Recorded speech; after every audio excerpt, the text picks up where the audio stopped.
Sir, क्षेत्र का दौरा कर रहे हैं, किस तरह का रिस्पॉन्स मिल रहा है आपको?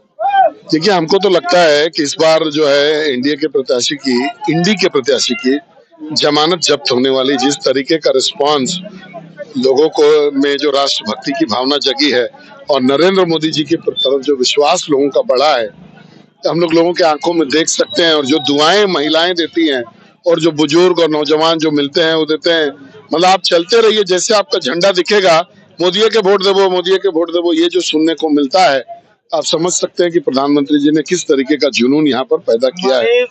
अब की बार 400 पार मुद्दा है मोदी जिस पर। नहीं, देखिए, मुद्दा तो कोई है ही नहीं है। कांग्रेस के पास तो कोई मुद्दा ही नहीं है। आप 60 साल में बताइए कांग्रेस ने क्या किया आज तक? 60 साल के ये में कांग्रेस ने कुछ भी नहीं किया है। जो भी इस देश के लिए किया है, देशवासियों के लिए किया है, वो माननीय प्रधानमंत्री नरेंद्र मोदी जी ने किया है। तो इसीलिए पूरा देश उनकी तरफ टकटकी लगा करके देखता है। और कांग्रेस के पास कोई मुद्दा नहीं है जिसको लेकर के वो जनता के बीच में जाए। उनके पास एक ही मुद्दा है, फॉरवर्ड बैकवर्ड करना, जातीयता करना। यही मुद्दे को लेकर के वो लोग आगे बढ़ रहे हैं। और हम लोग सबका साथ, सबका विकास और सबका सम्मान, इस बात को लेकर के आगे बढ़ रहे हैं। जिंदाबाद जिंदाबाद जिंदाबाद जिंदाबाद जिंदाबाद। देखिए, कल्पना सोरेन जी भारत की प्रधानमंत्री नहीं बनने वाली है और मोदी जी के सामने उनकी छवि जो है, उनका जो सक्रियता है वो बहुत कम है। ये देश का चुनाव है, लोग देश को, दिल्ली को देख करके वोट देते हैं, रांची को देख करके वोट नहीं देते हैं। तो इसलिए मेरे ख्याल से अगर कोई व्यक्ति ऐसा माने कि कल्पना सोरेन जी की छवि नरेंद्र मोदी जी से ऊपर है, तब तो अलग बात है।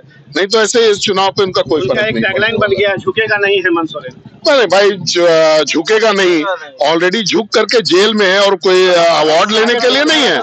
कोई देशभक्ति करके या राजभक्ति के किसी विषय पर वो जेल में नहीं है।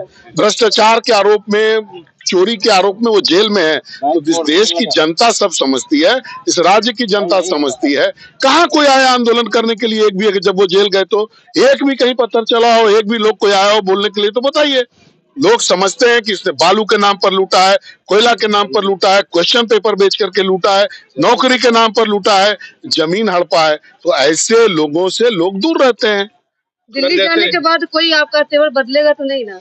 कि तेवर तो बदलना ही चाहिए, सकारात्मक बदलना चाहिए और पॉजिटिविटी में ही बदलेगा और अपने क्षेत्र के लिए बदलेगा। अभी जैसे लोकल स्तर पे थे लोग, जनता का कहना है कि दोनों सीट बीजेपी के पास था 10 सालों से, आपके पास भी, और जयवंत सिन्हा भी सांसद रहे हैं, लेकिन हजारीबाग का जो विकास होना चाहिए उतना रूपरेखा तैयार नहीं कर पाए। उसके लिए क्या है, आप दिल्ली जा रहे हैं? देखिए, ये बहुत बड़ा क्षेत्र है और हम पहले के लोगों पे कमेंट नहीं करना चाहते, लेकिन हम ये जरूर बोलना चाहते हैं कि जो इस क्षेत्र को चाहिएगा वो मेरे तरफ से उनको जरूर मिलेगा। चलिए।